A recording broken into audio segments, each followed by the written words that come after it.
Le traditionnel marché aux fleurs de Rive-du-Plage s'est déroulé samedi 15 et dimanche 16 avril sur l'esplanade de la mer. Un marché qui proposait à la vente les produits d'une dizaine de professionnels, l'occasion aussi de profiter d'une multitude de plantes.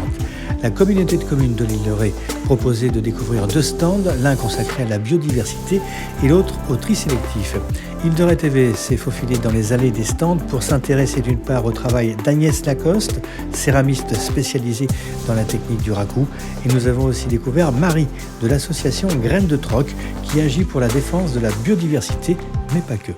Le but de l'association est de promouvoir la biodiversité cultivée, notamment le partage des savoir-faire pour reproduire vos propres graines bio, reproductibles, et d'arriver petit à petit à ce que les gens soient capables de s'autonomiser au niveau alimentaire. Le plus possible, évidemment, c'est que ce n'est pas possible à 100%, mais être capable de faire ses propres graines, ses propres plants, ses propres fruits, ses propres légumes, ses herbes aromatiques. Beaucoup de choses que l'on propose à côté. Nous avons une partie animation et sensibilisation au développement durable avec par exemple des interventions dans des écoles, dans des centres sociaux, aussi auprès d'adultes avec par exemple la maison d'arrêt de la prison, enfin de l'île de Ré, avec des EHPAD, maisons de retraite spécialisées auprès d'un public avec handicap, etc. On cible un public large, aussi bien en jardinage permacole, ateliers autour de la graine, jeux, etc. Donc ça pour la partie animation. Depuis l'âge de la crèche, ben oui, on leur fait découvrir un petit peu la terre, la vie qu'il y a dedans, la graine, comment ça pousse, etc. Les légumes ne viennent pas simplement du supermarché, ils poussent. Avant, il y a une histoire. Voilà, il y a toute l'histoire de la graine et c'est raconté aussi de façon très poétique en même temps pour les intéresser et ça marche énormément. On a vraiment du succès sur ce plan-là, à tout âge.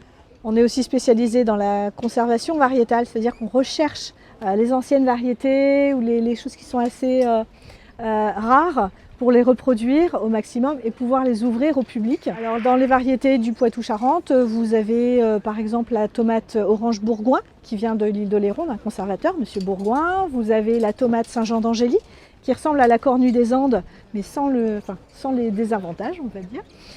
Vous avez la laitue Chicon des Charentes.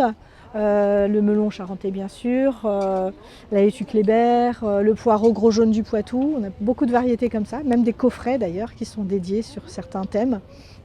On essaye aussi de retrouver, même dans d'autres régions, des variétés perdues, qu'on retrouve parce que des passionnés ont depuis leurs grands-parents transmis de génération en génération ces fameuses petites graines précieuses qu'on ne retrouve plus ailleurs.